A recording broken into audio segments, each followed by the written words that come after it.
episode 278 of View from 202. I'm back. You can't get rid of me that easily. I'm here to stay. I'm not dropping out. I'm listening to the will of the listeners who have clamored for me to remain as host here. I can't be removed by the perfidious media elites such as Ben Cork of Vox Media Corporation, formerly.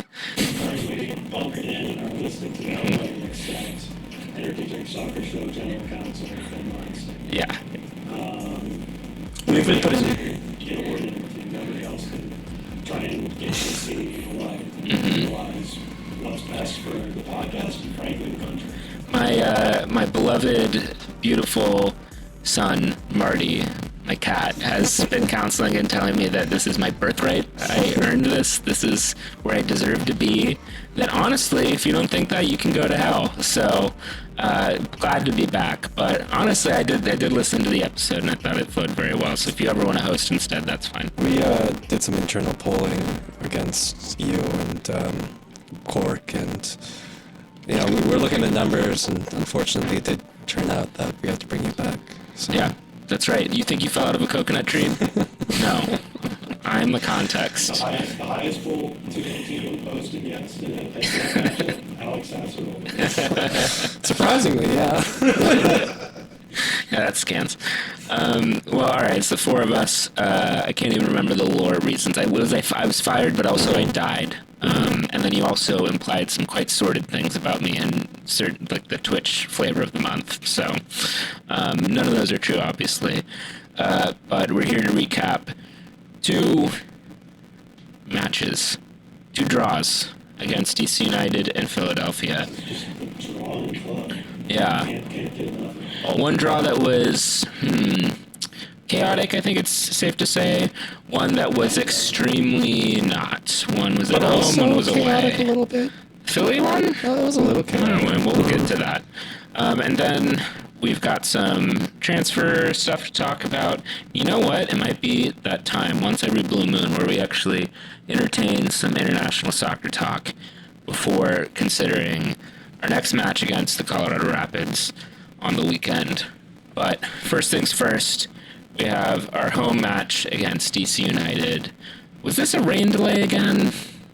I don't know. It feels like all the games have been rain delayed or something. In any case, this was a game where... Was this our first game without our dear Frankie Amaya in midfield? Yeah, it was. I don't think it was a rain delay. Okay. No. It all just starts to blend together.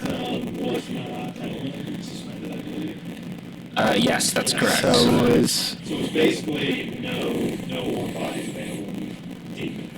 Yeah. So we had Carmona and Donk. Big Donk. In the midfield, and in the early minutes, it looked like we were playing with a squad that did not have a trained midfielder. And we had Dennis Yengur as well. This probably isn't his first start, but I think it's safe to say, he's been more of a rotation player as well. And between the three of them, this is very fresh midfield and very understaffed. I would say very, very underarmed here. Because let's take a look at the bench for this game. Even before we kick off, we for midfield options, we have Emil Forsberg, who does end up coming in and play 5 minutes before eventually being injured again. We have Bento Estrella, who's need all this. We have Jeremy Hall, Julian Hall. I'm thinking of. That's Jeremy. Old school Red Bull. Is it still? Wait, was it Jeremy Hall or Jeremy? Well, yeah, it was just Jeremy Hall. Yeah. That was the ads that they ran to promote the opening of Red Bull Arena had Jeremy Hall in them. Yeah. See, I can be an old head, all right? Listen to me, all right? Come here for your Red Bull's history. Here's a name. That should just be a thing now. Yeah. Just call him Jeremy. Until he proves himself. I think unfortunately it's getting more likely that you're an old head than not these days. Yeah, I mean, definitely. And there'll be time to flex that later in this episode, for sure. Julian Hall, I've been saying Jeremy Hall in my head all week. and I don't know how to pronounce the Polish. Yeah, the most famous Jeremy in the world is Jeremy Corbyn. Yeah, oh, that's true. I was going to say it looks like a Gen X. Yeah. Yeah. So Well, anyway, very even Julian thin Hall bench. doesn't really name Julian Hall, right? It's Shashevsky. Yeah, I just sorry when I see the Z's, I just think Shashevsky. That's like it all. Sorry. Shashevsky? Is it? Yeah. But this is the first game that Frankie Amaya is not there. Daniel Edelman being absent also really,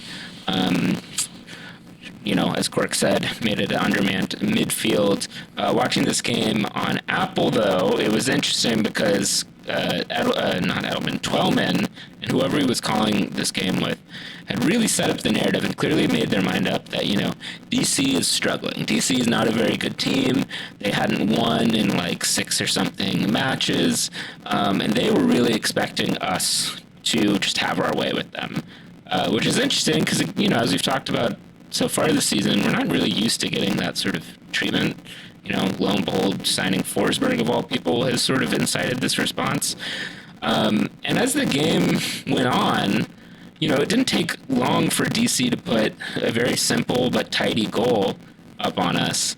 But I think Twellman really failed to adjust and acknowledge that we were undermanned and it looked like it. We looked like we had a hole in midfield. There was barely any acknowledgement that, this was a completely makeshift team missing a bunch of guys. Yeah. It was just, I've mentioned it in the tweet whenever we listen to Apple games, but it's just it feels like guys are just, taking a few talking points before the game and they just repeat that over and over the whole game, regardless of what's happening in front of them.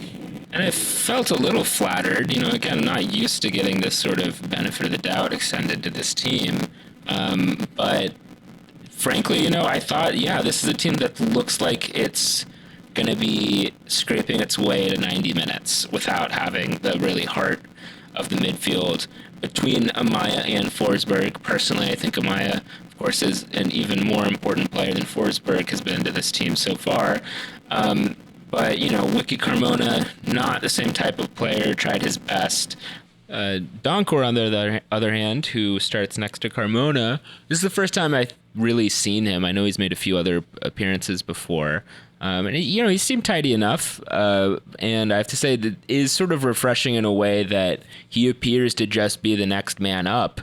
I feel like for most of the last 5 years, when we would be in a similar situation like this, undermanned with guys either hurt or away on international duty or what have you, there would be a much less clear situation going on. Like, we would be changing more things in the midfield. You would have a different position. Someone would be subbing in, like John Tolkien would be playing, in midfield, and maybe it would sort of work, but it was hard to get a sense of just, all right, who's taking the baton now? So in that sense, I'm sort of refreshed that we're just kind of passing it on to Donkor and saying, all right, it's your turn to fill in these shoes. It wasn't really enough to get some continuity and fluidity in the squad for this week in this game against DC.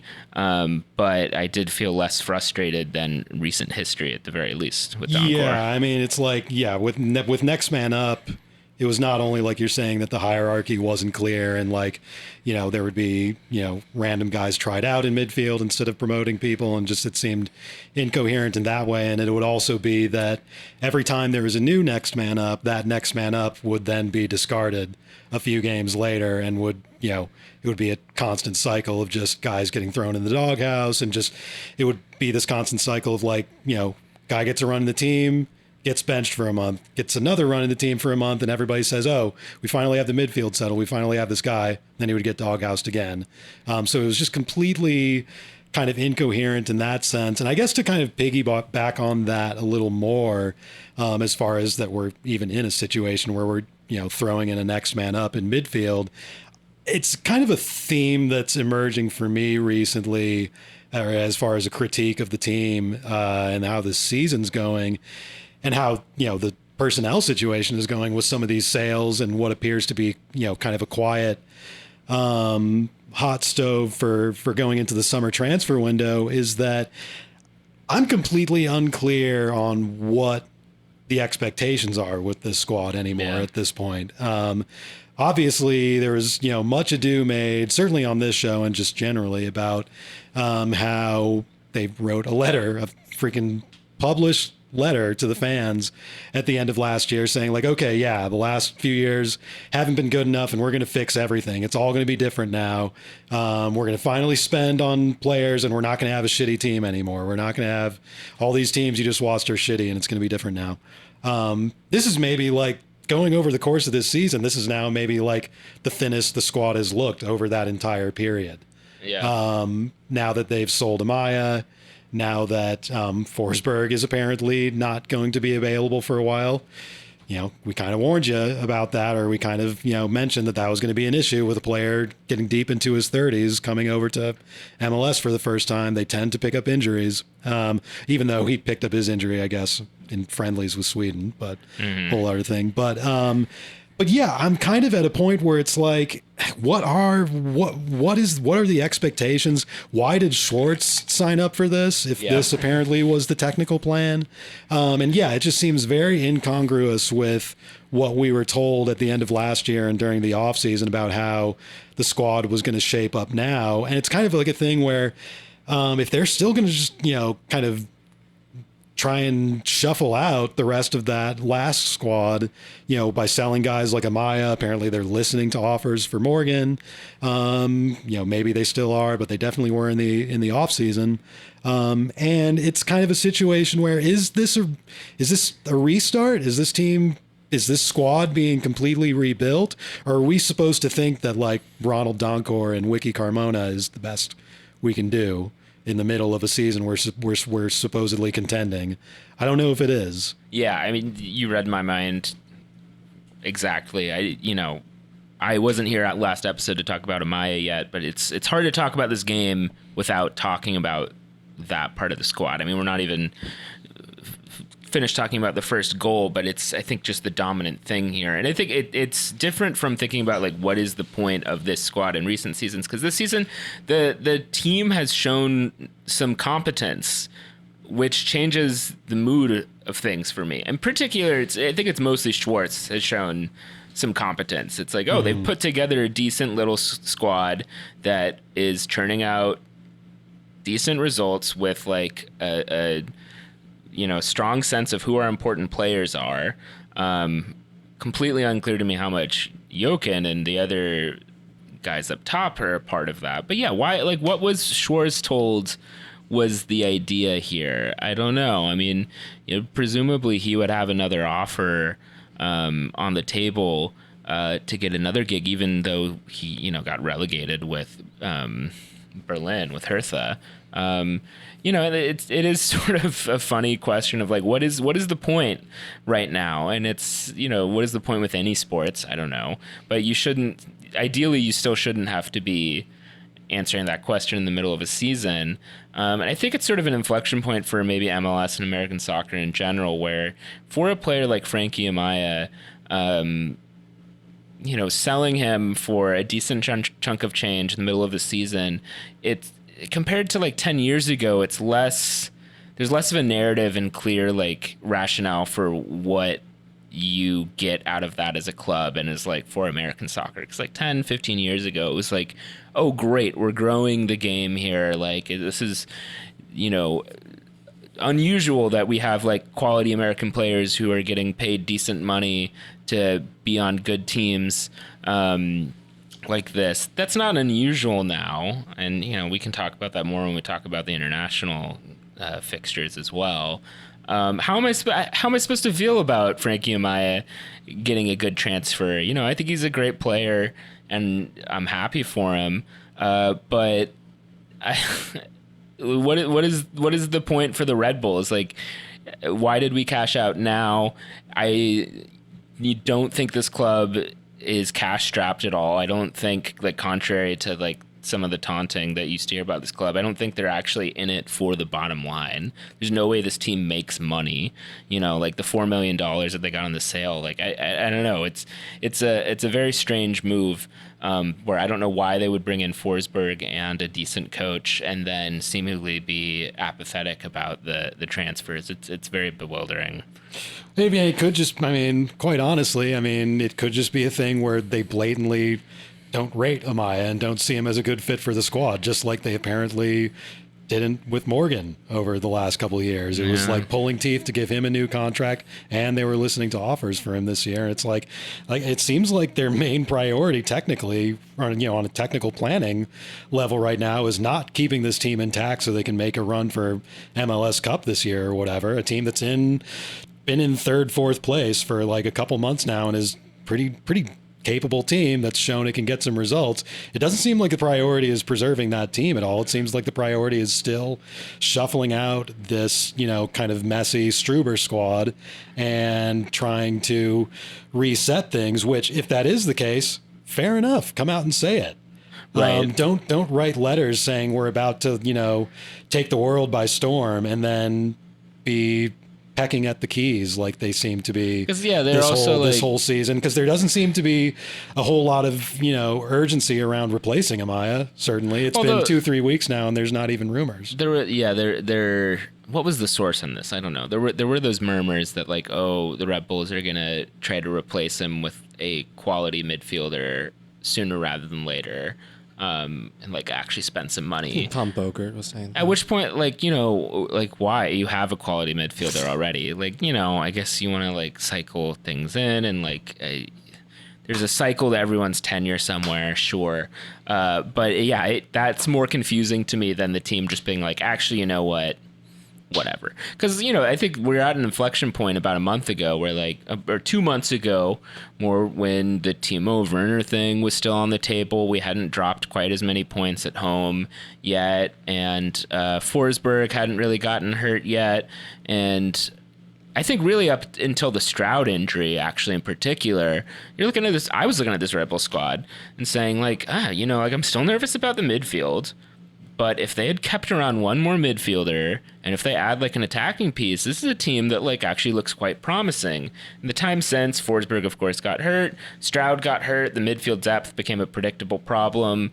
Timo Werner is extended at Spurs, and I'm skeptical that there's anything really going on at forward. And now the next step was thinking this is a team that might just level out at third and fourth, which is not bad. But now with the sale of Amaya, I'm this team, as we saw in this DC game, might be a return to the 6th, 7th, 8th place thing where we'll still make the playoffs probably. But I think a lot more games are going to look like the 2 games we saw most recently here, this DC and Philly game, where I think this is really also epitomized by Lewis Morgan eventually comes into this game because he just returned from international duty, and Morgan's playing a little bit more hero ball here, and it unfortunately reminded me a bit of late Struber Lesane era a little bit, and the team just felt a little bit more jumpy, a little bit more on edge. We should also mention that this is a game we mostly played with a man advantage. And I'll say it's some very generous refereeing. The second yellow card given to DC was extremely soft. Maybe that's a yellow card if that's your first yellow card. But to have that be called your second yellow card so early in the game, real gift. The penalty shortly after, I think, looking at it, it is a foul. Pretty straight penalty, yeah. But in combination with that red card, right? If I were a DC fan, it doesn't take much for Lesane to go crazy. But when that happened, I was like, oh, we're getting some real treats here. Apparently, Lesane has already gotten suspended this year and is still back on his bullshit. on his antics. Yeah. He probably doesn't do himself any favors with this kind of calls. So. I think it was a good call with the penalty, but a call that I'm not used to seeing refs make. And combined with like the Apple broadcast being like, wow, the Red Bulls should really like be putting these guys away. It was an odd situation combined. But DC I think deserved their goals, and their free kick. Pedro Santos lined up and just smashed that thing in, and very quality player right there. And I think we deserved to be 2-1 down. And I'm sort of surprised we clawed back and tied it up 2-2. Yeah, it was very bad vibes after that second goal. Yeah, I was going to say that it's like I'd almost want to give them credit, I guess, for clawing back from. I do. I still kind of like this. The players and the manager and this team. And it's like the mentality is still like, I guess, strong enough to get a draw, but not quite strong enough to push through for a win either, which is like, I think what we're saying about this whole kind of like, oh, are we just kind of destined to be mediocre for this season? And it also felt like, I mean, this happens every time you go you play a team that goes down a man and like gets so much more backed up and like a lower block, I guess. But it was just so many fewer chances I thought would have generated than I'm expecting from this team, I guess. But yeah, I don't know. I like talking about all the way that this team is set up and like what the purpose is. Just like it feels very. Sorry to say this, but right now being a Chelsea like fan transfer strategy wise, like all these rumors of like, long time like beloved like developed players that are very useful now just being sold for the idea of maybe potential or growth, but we don't even really seem to be getting like high like level prospects, and maybe just finding kind of gems in contrast to that, where I am glad that Ronald Donkor is like shaping up to be more mature than he is age-wise maybe as a player, but also like you can clearly see the deficiencies in having such a raw player out there, and like I mean Donkor being like not terrible is not necessarily the bar we need to be, right? Like we should, like the guy that Donkor should be is maybe like, we poached this kid from, like, didn't we used to kind of do that? We just got some young talent from other places and tried to incorporate them in. I mean Caceres is maybe the best analog for a Donkor type player, but I mean for a while there under Thelwell, we were going out and buying decent midfielders. Yearwood, Amaya, had Diarra for a minute there, my baby Yuba Diarra. And then now it's like, and certainly Struber whined pretty much his whole tenure that I don't have enough midfielders. We need to improve the midfield depth. And now with supposedly the team more built, even though he's gone, the more built to his preference with his guys buying the groceries now, the team's has less depth in midfield than they've had in like a decade. Yeah. It's shocking, like really. In hindsight, unless the plan is just to have a team of like young players that are farmed up for sales, which that's a whole other kind honestly, of the Red Bulls thing. But yeah, don't even feel the team's never felt more farm teamy than now, which is just kind of crazy pills, because Schneider came in screaming, "Oh yeah, it's not a farm team. We're about to be so like fancy and buy high name players now." No, we're not. We're playing Ronald Donkor and Wiki Carmona in midfield. Yeah, and I was gonna say in hindsight, but we said this at the time. But like really looking at that Drew Yearwood trade feels like the tell for me a little bit. And this is not even to say that like Drew Yearwood is such a fantastic player that we have to have, but like I think if you were looking at making like a real push at having a complete squad, that's a player that's some depth you want to have. A proven MLS level player. And he was like still, I mean, I don't know what the vibe was behind the scenes. I get good vibes from Yearwood or anything. I would have been sort of surprised if he was feeling antsy and like agitating for a move, but it looked like a young player who would have been, like happy to stick around and like contribute to the squad. I don't know. Maybe that's not true. But like, yeah, going into the season without that extra depth, playing with so much, like a thin speculative midfield, it kind of seems to be the tell to me that they were sort of surprised how well they were doing. And I think like, until the Stroud injury at the beginning of the year, I was thinking, oh, guys, this might be a team that like you check you really like follow every week, like, and check the table and see how are the other teams doing, like, how'd Cincinnati do, how did Miami do, and like really get plugged in for a whole campaign. And now I don't get that vibe now it's like, okay, they'll average enough points to probably get in the playoffs, and try their best, and that kind of overlaps a little bit with the vibe of like how they're presenting the team as, and like buying, like why you should buy tickets to see the team. And I promise I'm not going to go off on this again because I've talked about it a million times, but like the pitch has clearly become less like, oh, be a member of the club and like come in week in, week out and form like a routine and association with like the sport. And that's very clearly shifted now to like, oh, come out for an event that is also happening. Keep your when kids soccer's occupied playing. for a few hours. Yeah, and I think that thematically fits each other. I don't know if it's like part of a concerted effort, but like it all kind of like checks out to me. Well, and I kind of said a month or two ago, I've like a couple episodes in a row when the team was still kind of in Shield contention. I don't know. Maybe they still are in Shield contention. It's freaking MLS. But when the team was still kind of firmly in the hunt, I was mentioning like a month or two ago, like it could snowball a bit if they slip away from this, because kind of like you were just saying, Brit, it is important to sort of, both from a fan end, like you were just saying, Brit, to kind of like keep yourself like engaged and tuned in and feeling like every game is important and stuff like that. It's like that on the fan end too. I think it's important for the players also to feel like every game is important, like you're trying to preserve a good season every single game.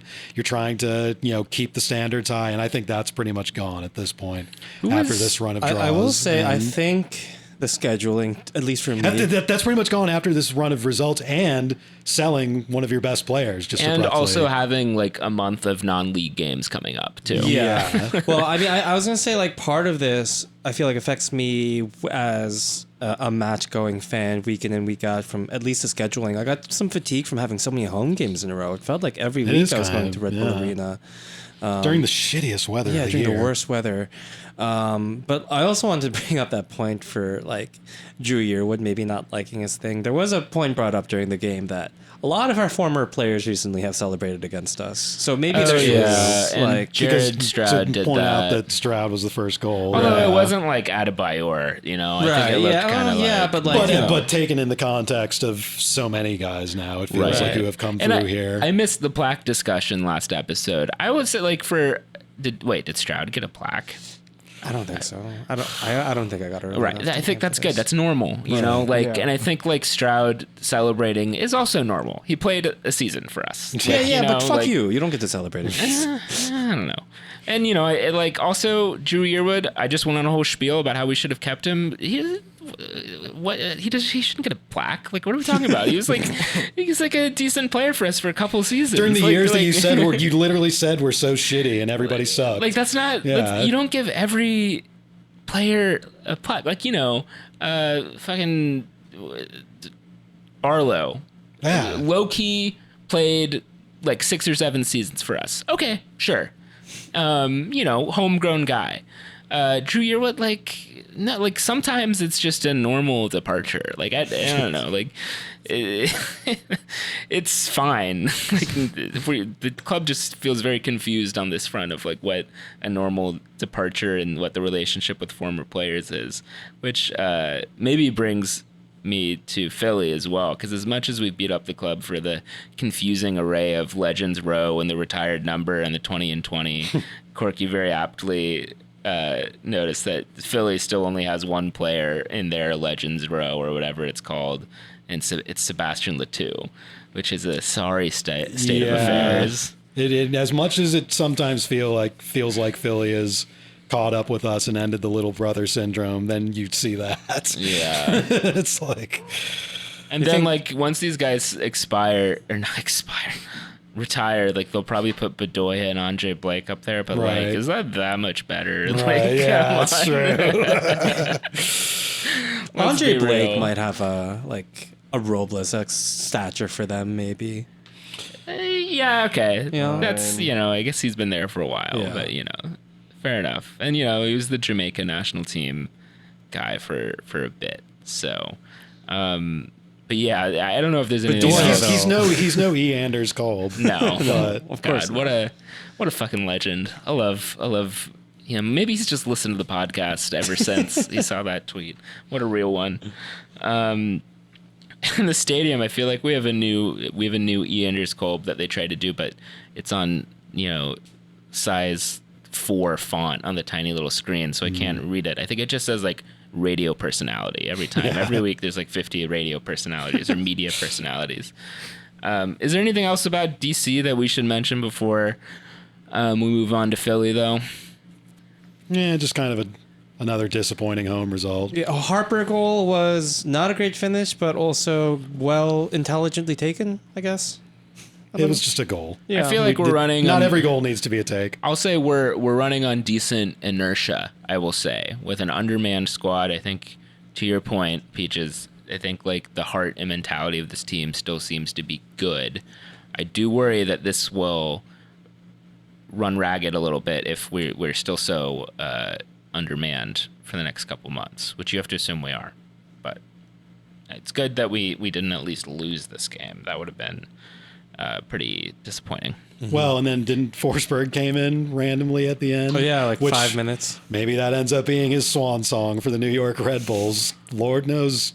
I don't know. Yeah, he's been placed. It's gotten kind of weird on the injury list, which is a very he was already classified as injured before this game. Right. That he supposedly came back from the ever important Sweden friendly camp that he absolutely had to attend, even though he's dedicated to come win here. Sure, came back from that injured, but played in this game and didn't like hobble up or anything, and then.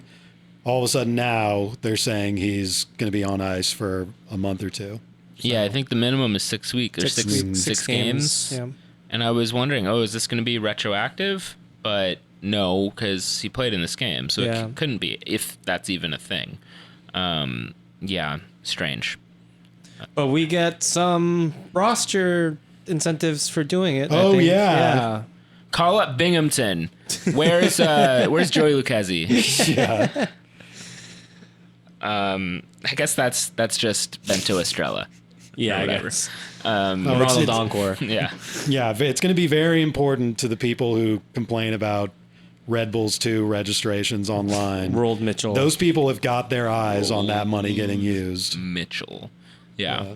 Philadelphia, this is a way. We were joking before we recorded that you could not have paid any of us to go to that. What a dark period of time that was when it's like. Also, we went like 4 of them in a row. Well, and on top of the just ragging on the Latou as their only retired guy, and it's just kind of like it's kind of a dull stadium. They seem to still fill it up pretty well, even though they're having a pretty dull season. And it's like such an uncanny part of the world. Yeah, the big ass it feels like you're in. Yeah, it feels like you're in literally nowhere. I wonder how that Perkins is doing. What's that? Oh yeah. We did go to like 4 in a row, but the craziest thing of that is that they were low key like all 8 months apart. But they felt like they were back to back because it was just time got like dilated it happened through the pandemic. Yeah, it was like our first game back. That was like one of the first things. That was like the first time I left the city after COVID. Yeah. I think that was the first game I went to. Maybe. There might have been like that. There was, I think, literally one RBA game where like we all had to sit like 3 rows from each other. That's when it started, the San Jose game or whatever, right? Basically. You mean like the? Oh no! I was talking about like patient zero being. Oh no! There was like one game back where like we all had to like space out really far away they like from marked each other, the chairs, and then we went to that Philly game. But yeah, what a place! I mean, at least they're having a tough time. It seems like they've fallen off. Which is enjoyable to watch. Do they still burn a bull effigy before every game? That's bad vibes. So sick. That whole scene. I have to say, maybe it's like well-intentioned, but their little poster, the Sons of Ben poster, like the Constitution thing behind the goal, makes me nervous. It's not Gadsden flag territory, but it makes me nervous. Well, although they are Gadsden. Well, certainly they wouldn't be alone in MLS and not alone in the, Northeast on this turf, but back in the days when I was doing more away trips and sitting in, standing in the away section, which you're right across that tunnel from their main section, and that's where like they had like Nazis and shit, guys, skinheads with like very sinister tattoos and stuff, hanging out up there, like taunting Red Bulls fans and stuff. And That's kind of relevant with that RSL thing that was going on. Oh yeah. Oh right, yeah. Well, like crazy. I said, not certainly not alone in the league, but they've got some weird elements in that supporters group. But I don't know. It seems they seem to have a pretty tight knit thing going there. Like even through kind of a dud season, they seem to be attracting decent crowds, but it seems like things have just gotten stale under Curtin. Snake's dead. Yeah. It is funny. They kind of fit into that same slice of time as the Clint Dempsey "Don't Tread" video, where like before the Gadsden flag got taken over by the Tea Party, there was like that was the 8 USMNT months where it was like I think my USMNT 2010 World Cup jersey still has a snake on the back of the crest a little bit. It was honestly like a pretty clever little bit to do until the Tea Party. Yeah, it was pretty cool until then, that was also like when the union were created. And they had to give it up then. Yeah. But this game against Philadelphia, we just watched the highlights. I've already forgotten them, but Cornell is back from Copa America. Apparently it was not a very good Copa for him. Paraguay fans were not pleased with him. He didn't even play. Oh. He played in the friendlies, and the manager and a bunch of the media down there decided that he was just, passing too risky and stuff. Okay. So they put some freaking like scrub from the Paraguay league in there instead of him. And now the And manager's went fired. out in the group stage. Yeah. All right. So that was in the friendlies, not the Copa. All right. Well, there we go. Vindicated. Yeah, totally. Yeah.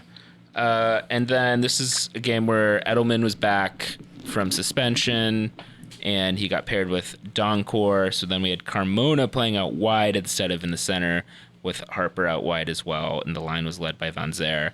And Morgan, who was able to start here. I don't know. I mean, like,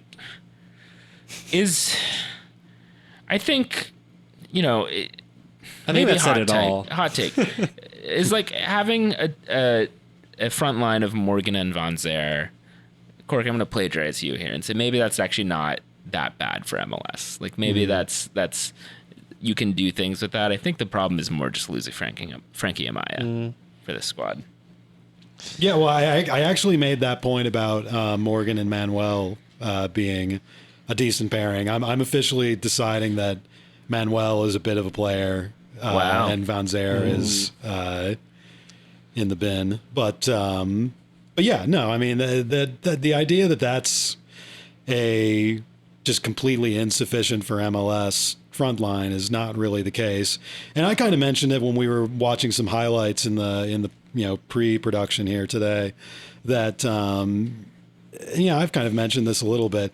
As much as I do love to rag on him because I don't think he's a very good player and I think he's just kind of annoying and brought shame to the club, obviously. But we are officially, especially now losing Amaya, we are officially at the point where it's not necessarily easy chances that he's being served up with.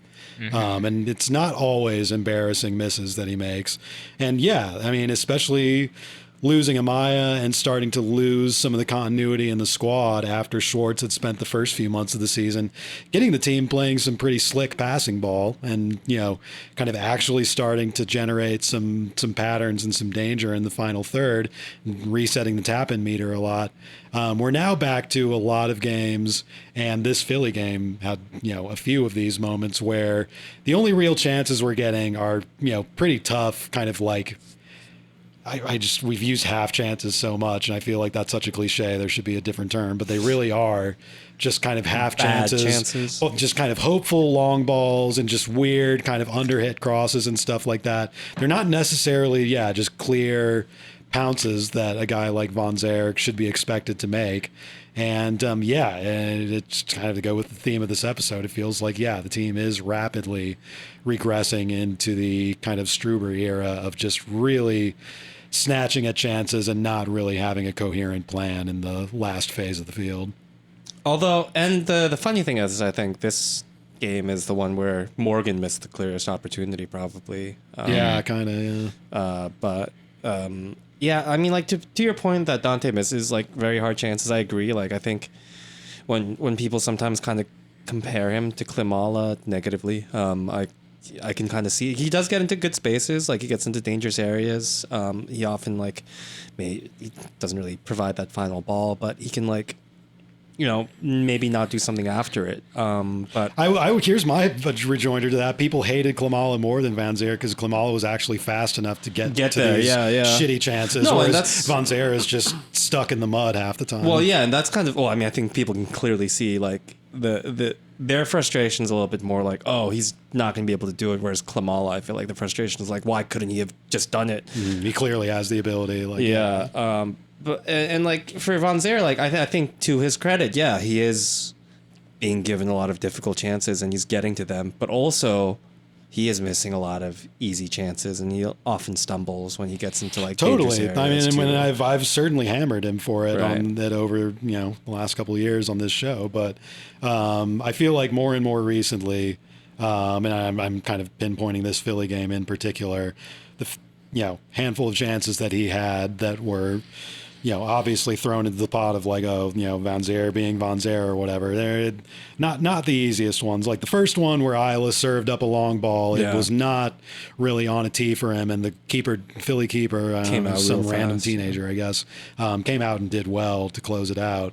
And then there were a couple other ones where it was like a header where the ball was kind of behind him, and it's just like that's not the same thing as missing a sitter. Like, Right, and I think to your point though too, like where Manuel, he doesn't necessarily do this, go for the smarter or like efficient option, but he's still in a way more effective. I feel like just from the eye test, I can't really put my finger on what it is. He's but quicker. Like, he can hold it up. He can rip off some shots with a quicker release than Van Zier. Van Zier just takes forever to do everything. right. Like, Well, yeah. The one game we saw him do anything, he didn't have time to think. Right. That was the Miami game. He just dinks it through. Like that's the best way to use him, and he's had to do a lot, which is not, I think, unfortunately, in his forte. It's just hard at this point to figure out or to determine if it's like form or just fundamental like inability to execute. At this point, it's been I think like because he is so in his head now more than he ever has been, I feel like it actually is harder to tell. At this point, it's been almost 2 seasons now, and he is a worse strike rate than basically any full-time striker the club has had recently. It's incredibly safe to say that he is a failed signing and should probably be but I moved think on. what you're saying too, Sam, like if he had confidence, he'd be finishing a lot more of them, even if he's not like the best player. And I think that like you see that in his body language and his expression. He feels that he's in that slump, and he might be getting some of the yips even from like easy chances because of that. Yeah, I mean, it's been a while since he scored. I don't know if he's getting yips though. I think he's just a limited player at this level. But that reminds me to our conversation of like, what is the goal for this season? Are they trying to spend? Are they trying to compete? They spent $5 million on him like at the beginning of last year. Yeah, which is kind of crazy. Like, not even getting to the question of like, is Van Zier worth $5 million? But like, I don't know, like, contrary to what you hear, the Rebels do sort of spend money. It's just sort of on weird things. It's weird and underwhelming. Yeah, why did of all the players to decide?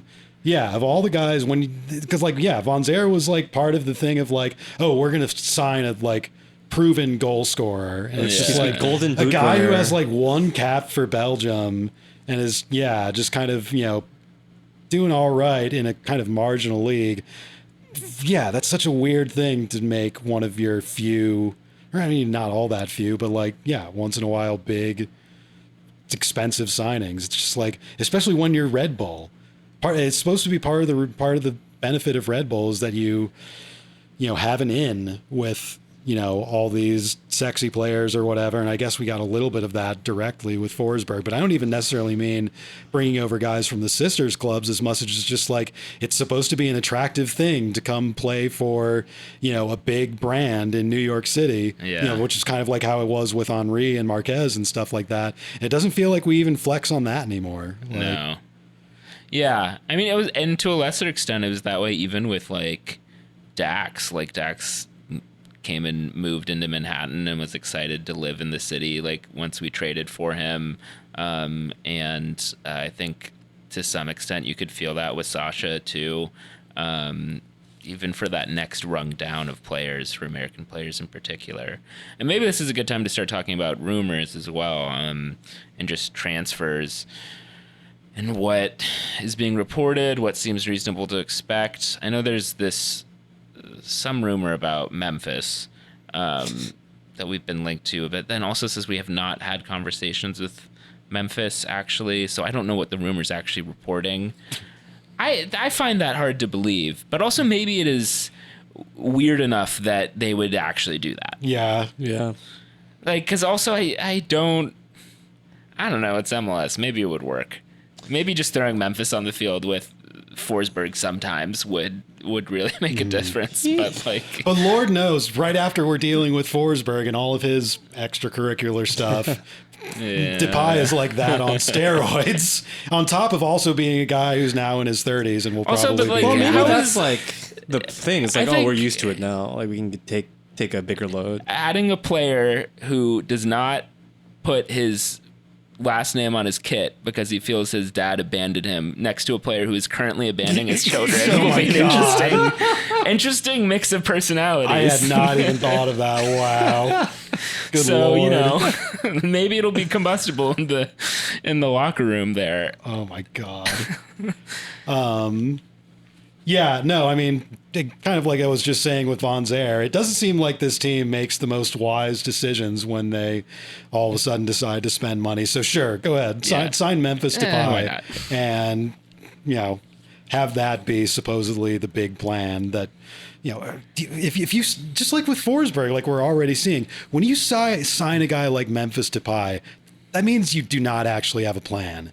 You cannot actually expect Memphis Depay to come over towards the end of his career when he's starting to get older and start to pick up injuries. You cannot actually expect him to be a central part of your team for like 2-3 years even. Right.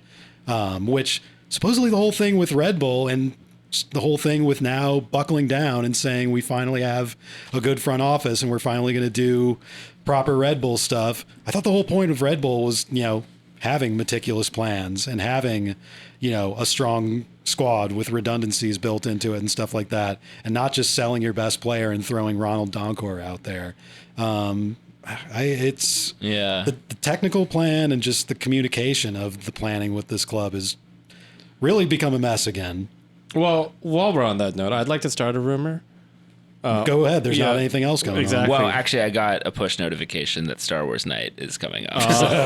There is something. There's going action. on. There's something to sink your teeth into. Yeah. We should sign Glup Shido. Is what He's actually in the academy already.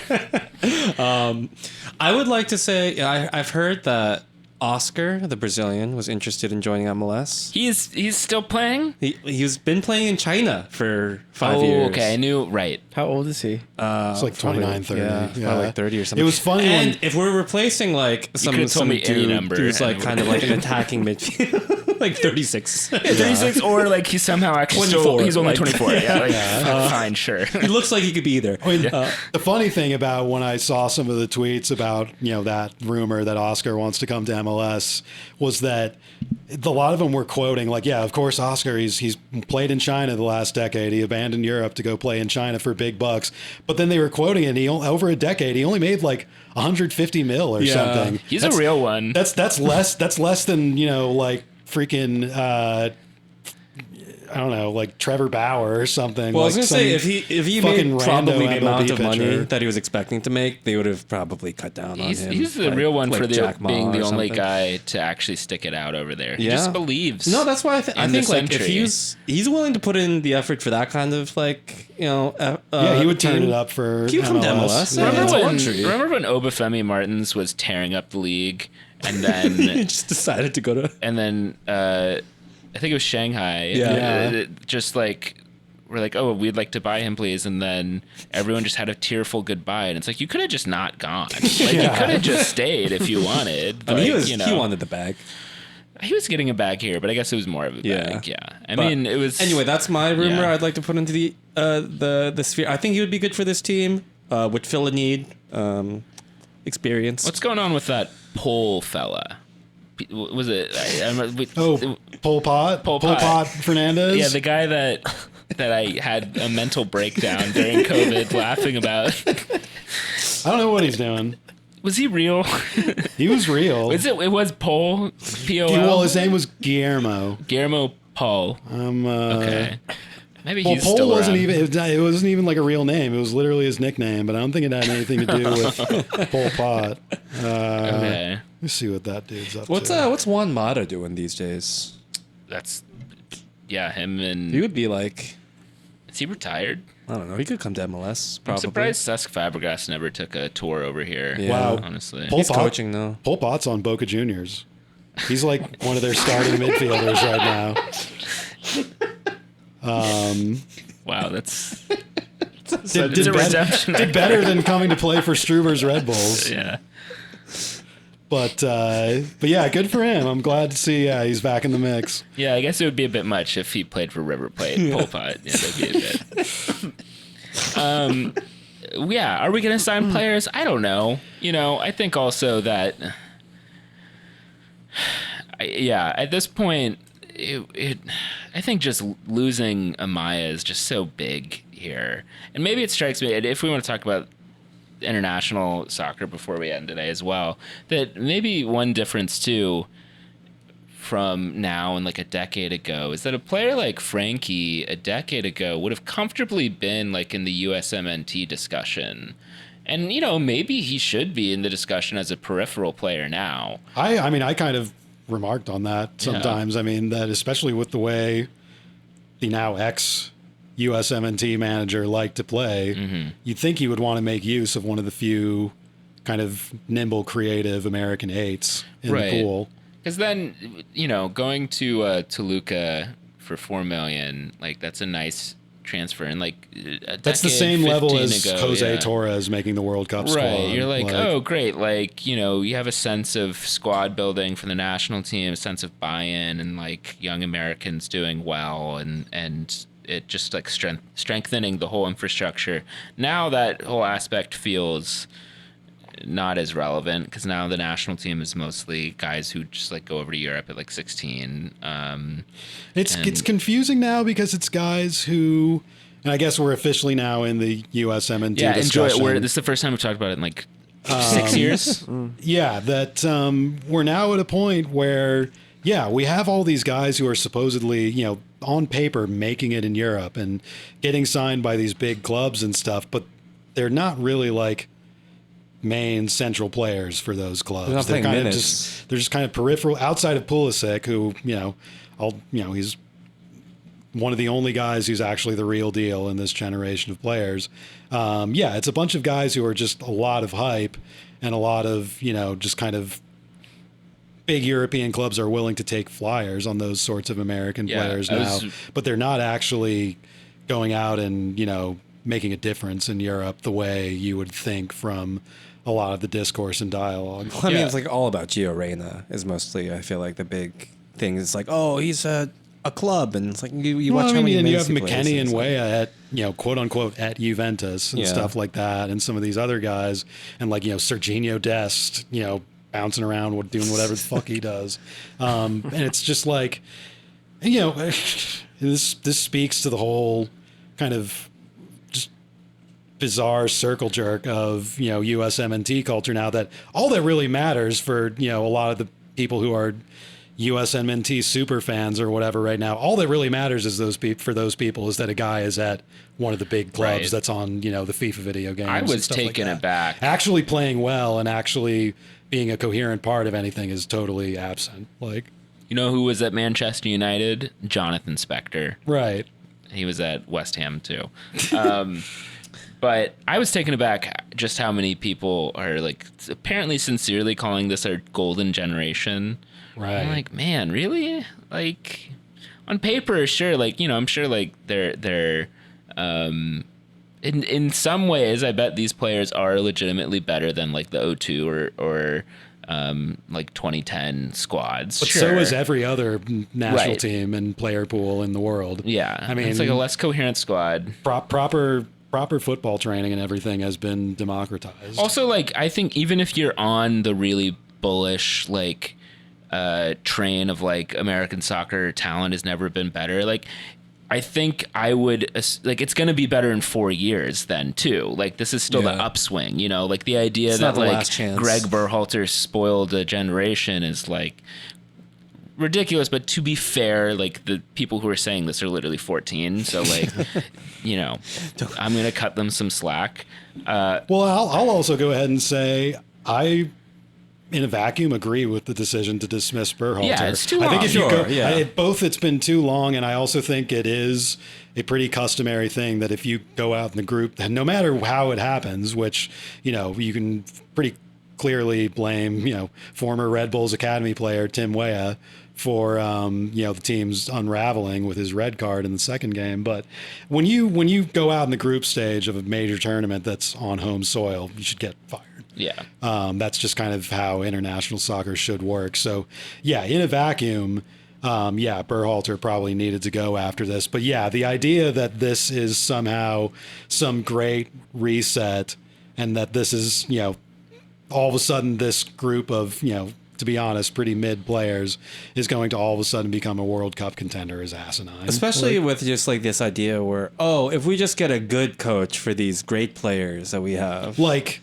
we need to get we can't just go out and hire the most popular guy or like the biggest name out there. We have to go out there and get like a very specific Special type of coach, guy. like Jurgen Klopp or like the sexy French guy who coaches African teams who's in memes.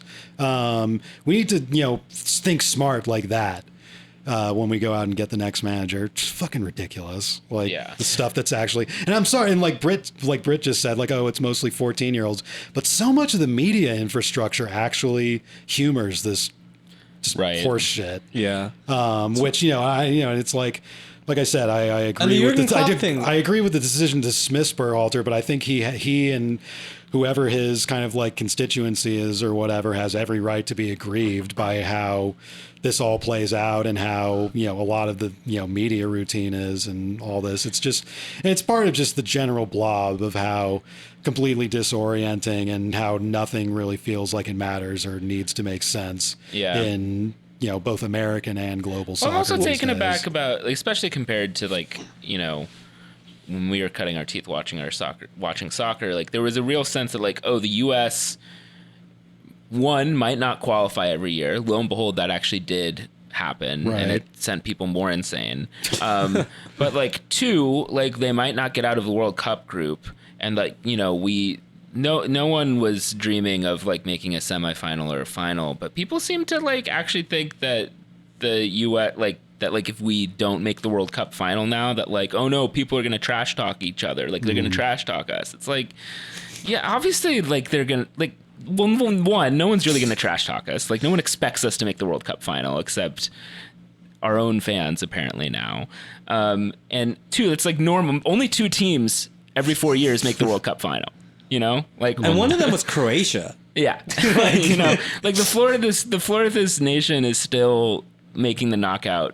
The ceiling is really still the quarterfinals. Like, the team is going to be managed well, and it's still going to make it to the knockouts and maybe the quarterfinals. There was a pretty good tweet I saw today by Ryan Rosenblatt, who's always had pretty great national team takes going back years, but he was just like, there's a lot of great hires out there that the USMNT could make.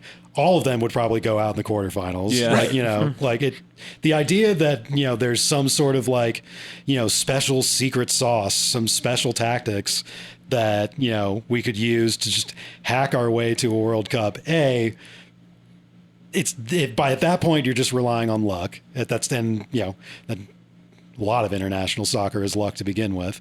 But B, also, do we actually think the U.S. deserves to win a World Cup at this point? Do we actually think the U.S. is one of the, like, you know, top 5-10 strongest soccer countries in the world? Fucking no. Yeah. Like, that is, no matter how much, you know, how much we see, you know, like, you know, college football stadiums being filled up to see Arsenal every summer, and, you know, like, you know, people coming out to see their national teams for these, you know, summer tournaments. It's not the same thing as like soccer being a central part of the culture and society. It's still a very marginal thing. It's just like it, you know, in pure practical soccer terms, it's just foolish to think that way. And in a more kind of broader social sense, why the fuck does America need to win a World Cup? America sucks. You know, America's not a very, you know, good country, and they still, you know, as much as we've improved, still don't produce that many good soccer players. So the idea that we should be entitled and expect to win a World Cup is just so completely out of touch with reality. But I guess that, like, a lot of our fans and some parts of the media landscape are actually pushing that now. We're lucky we didn't record last week, because I would have been even more grumpy about this. But like, just combined with like the direction of like the pop culture recently, of getting some bad vibes about our pop culture. I was just going to say that I Show Speed actually was saying that Portugal was going to win the last World Cup. Well, I'm going to say, two things. I was also going to say, I warned you at the beginning of this episode that I would go further off on the old head train, and I will now do that by saying I blame video games for this, because, like, you know, I think, like, I do wonder that, you know, I wonder how many of these kids are watching like these Twitch streamers being like, oh, I am going to do a FIFA campaign where I'm playing as a 4th division English team and we're going to win the Champions League, you know? And I think like it embeds the idea that like, oh, you can min-max and grind your way and to like do anything. Like, we just need to find the best min-max optimizer coach who's going to have us win the Copa America. Right. Get us 100 chemistry. Like, are they stupid? Like, you know, like what's wrong with that? Just like, you know, throw all the money at them. And I think that subconsciously maybe has shifted the expectation that if you could just find the right combination of things that like you can do it. One more point on Berhalter just broadly that I want to make is that, like, kind of along what you're just saying, Brit, if you were to take all of these USMNT, you know, aggregators, superfan psychos at their word on what they supposedly want the national team to be doing, it would have been exactly what Berhalter has done for like 5-6 years now, which is play this kind of like fancy passing ball with one striker and, you know, promote every single flashy young guy who gets a few minutes in Europe. Berhalter has like literally done exactly what every, you know, blowhard online says the national team should be doing, and it still wasn't calling up exactly the guys that, like, are they just... He spent like the whole first cycle playing with only like U25 players. Yeah. Like, you know, he went into the World Cup like not taking anybody over 30 because he was doing exactly what all the video game people said, and like, oh, you gotta use this one World Cup cycle to build up for the next one. And it's just like, I don't agree with that. That's a good way to run a national team, but it's what Berhalter did. If you guys were actually honest and sincere about this, you would realize that. But you're just a bunch of fucking morons. Well, I think the funny on YouTube. Well, I think the funny thing, like, you see how, like, everyone just kind of believes or like is acting on their own fantasy machinations now, especially with this Jurgen Klopp thing, where everyone just built up this idea that maybe that's just a thing US, you easily do as long as you just sign as long as you put the video game desired offer manager of we all. Should at least interview him. Yeah. Oh, good news, they did, and he said no. Yeah. Like, what are you expecting? Like, what are you just have just live in reality. Like that's the thing about it's like, what did you expect to happen when it's like, oh, now everyone believes that there's a legitimate chance that the U.S. men's national team will go sign the most desirable coach. And if I kind of wanted it to happen almost just so we can get to the quarterfinals, like we're saying, and then everyone's just going to be like, oh, at that point, guaranteed, everyone would start making excuses for the manager. Well, and it's also just broadly a completely losing sight of the fact, just for all these people who are so obsessed with international soccer and say the USMNT is their life and they are experts on international soccer only and stuff like that.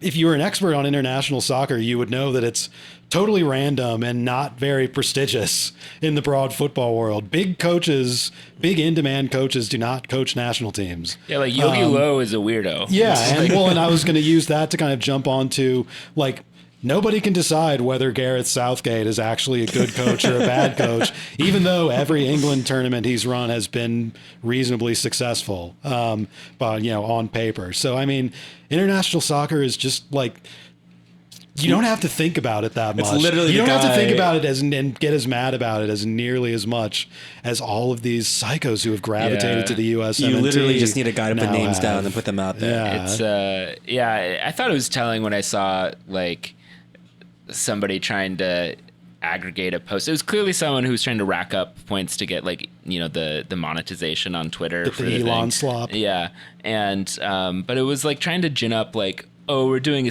a smack talk post about Mexico, and it was like comparing the last like 8 years of results. Like, oh, look how bad Mexico is. It's like both of us suck right now. Just like you're supposed to get excited about this at the World Cup, and honestly, you don't even get it. Like the Gold Cup is not real either. Like getting like, and don't even talk about the Nations League final. Like, oh, they lost the Nations League final. Oh, there was one 6 months later. Who gives a shit? Like they, the Gold Cup being every 2 years already is insane. And I'll say this about the Copa America as well.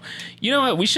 It should not be held here. It should be hosted just wherever. But we should just like make the Gold Cup like for the smaller countries only, and just invite us to this other one. It's much more engaging for us to be mid to smaller country in the Copa America than the weird uncanny thing that CONCACAF is, where there's like 2.5 big countries and it's just a question of like, is one of them gonna fuck up this year? Like, just do Copa America from here on out. It'll be much more interesting. Everyone has jets now that can fly. They have for a while. Just do that. But yeah, there's just been Mr. too Climate many change. Yeah, exactly.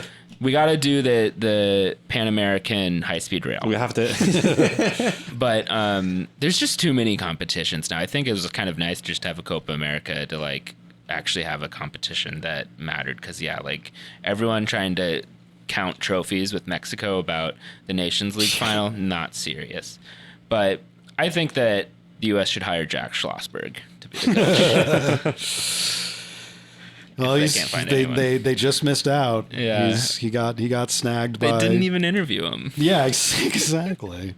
I kind of want them to hire like Antonio Conte so he could just curse at how bad the federation is set up. That was annoying under Klinsmann.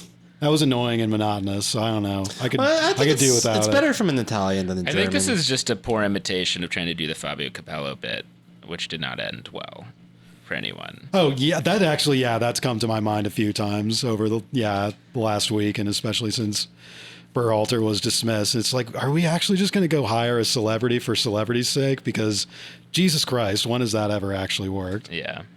Well, you know who we could hire? You know who probably will actually end up as the U.S. men's national team coach. It just makes sense at this point. None other than our visiting or opposing manager for this week, Chris Armas. It's true. He has the European pedigree now. He has the European pedigree. So a lot of friends in high places. Yeah, well regarded. You know what?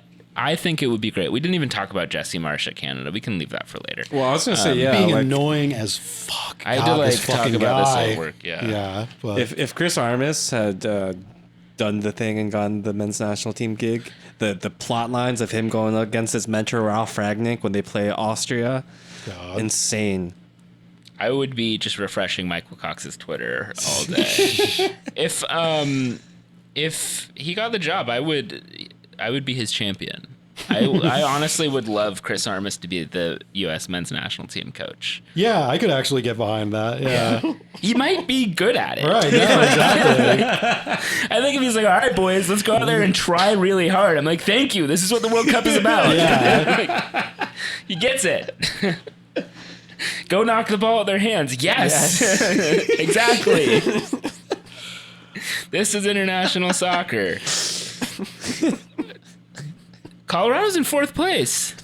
Oh wow, look at them. They have 37 points. Yeah, I going on think there? that they've kind of bounced up and down, I feel like, over the course of the year. They've played one more game than we have, and they have one more point than we have. How's Omir doing over there? OGF Masso? Yeah. Wow, they've got some good form, actually. Wow, they're in really good form. 1, 2, 3, 4. The last 6 games, they've won 5 times and lost once. They've lost to LAFC. They're scoring goals. Unusual for Chris Armas' side, one must say. They just beat St. Louis, who just fired, what's his name? Carnell. They just very quickly, very odd, but yeah. They just put 4 past St. Louis. It looks like Omir did not score any of them, but he played most of the game. It's like an altitude thing? Are they taking advantage of like balls flying further? Hasn't helped him in years past, but Maybe figured it out. yeah, maybe Chris ran the right The wind tunnel training tests. bra, quotients or whatever. Yeah. It appears that, the one game that they lost in the last 6 games, 1, they had a red card, but 2, our dear OGF Masso did not start. He only came in as a sub. Oh. So maybe if Chris just starts, what's his name? Omir. That it would. He's the key to all this. We are playing them in Colorado. I mean, presumably there won't be snow on the ground this time, as there have been many times. Supposedly it's been hot as shit out there. Yeah. So Yeah. have that and the altitude to deal with. Wasn't the last game we played in Colorado that last game before COVID? That was Salt Lake. Yeah. Oh, okay. No. But there's been some weird No. away. There's been some weird away games in Colorado. Yeah. Including the ones with snow snow. game. Yeah. But yeah. Jermaine Jones games. But I don't think there's going to be snow. Jermaine this Jones, time. what a character. He's to do one more point on the USMNT thing. Just Jermaine Jones reminds me. First off, lots of people parading around like Eric Winalda saying MAGA shit, like he's somebody serious to listen to, and I was just like, why don't you see what Jermaine Jones thinks while you're at it? But even crazier, you know who the newest like celebrity thought leader among USMNT folks on Twitter is? Fucking Freddie Adu saying the most like boilerplate like nonsense, like just like now that Greg is fired, we can go out and hire a top international coach. I thought you were going to say Kobe Jones. Yeah, I was gonna say Kobe Jones too. But no, Freddie Adu, that's somebody who knows how to buckle down and succeed in soccer. Sure, yeah. Hey, he might be the next national team coach. I mean, might as well. That's what I'm saying with like Jermaine Jones and shit. Like, Pablo Maurer has tweeted too many times about like, oh guys, I'm telling all the girls on Hinge about Freddie Adu and why isn't it working? And I'm like, enough of that. Like, bring the Jermaine Jones stuff or play to win. All right. Like, remember when Tim Freddie Howard Adu. like was arrested outside of a strip club or something? I forgot about that. Yeah. But I had another thought that I forgot. We'll come around to it.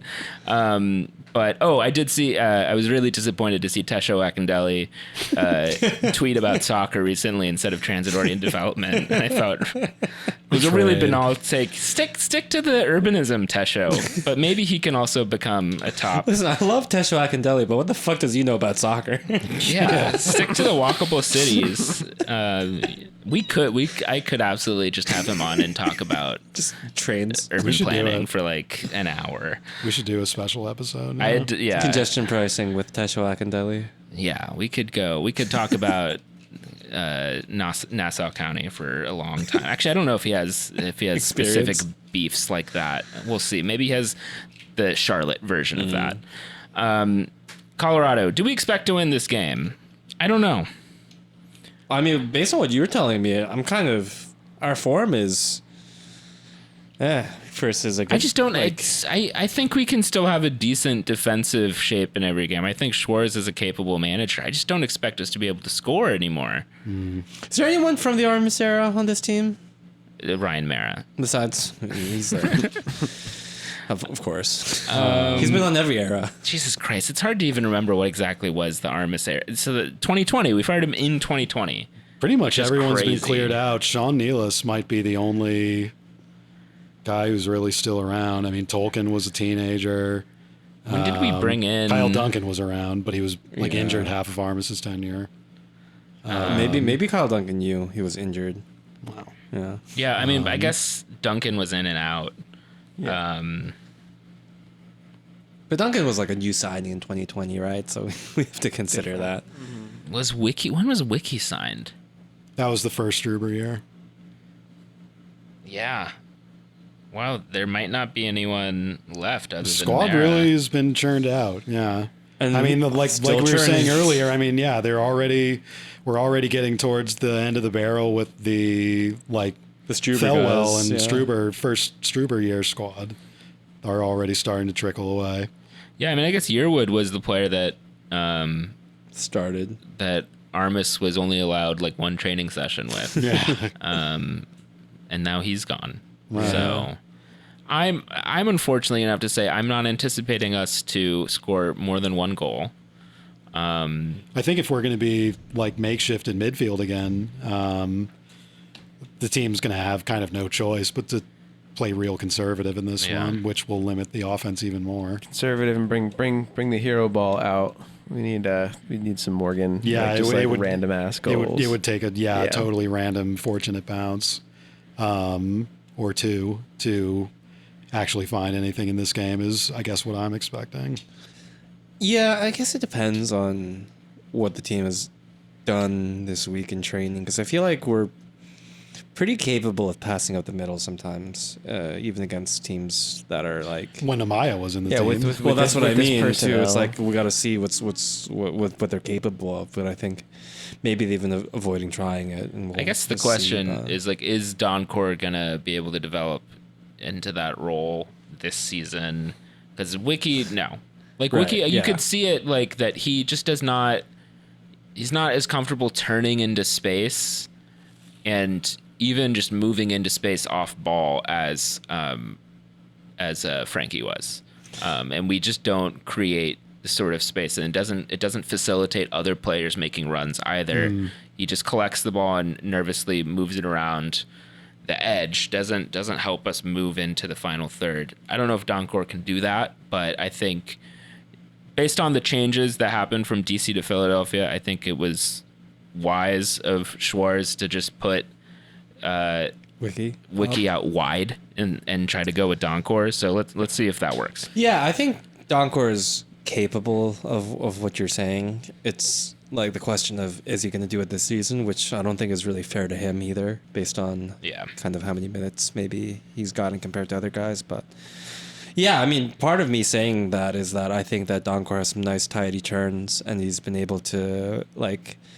play pretty progressively. The problem maybe is just that he doesn't necessarily deliver to the right foot sometimes, or it's a little undercooked, and I think that's like a chemistry thing more than anything. But given the coaching this year, who knows? Maybe we'll see it happen. Where's Stroud in his recovery? Oh yeah, what's he up to? He's been training Walking around, right? He's training. Yeah, with the team. Who'd you hear that from? What reporter? The fans who went to the team training. Oh god! Oh yeah, that's right. It's what we're dealing with now. Yeah. Yeah. Well, I mean, I was going to mention this earlier too, but like I feel like for the DC game, we probably would have heard a lot more quotes from Troy if there were more journalists kind of like grabbing quotes or whatever. But it feels like because I was going to ask if anyone heard a quote, but that no one seems to be really like giving them, or procuring them. Inbox. All right. Well, that's it. enjoy the Colorado game. Enjoy future national team manager Chris Armas. I'm looking forward to it. All right, till then. ¿Sabes?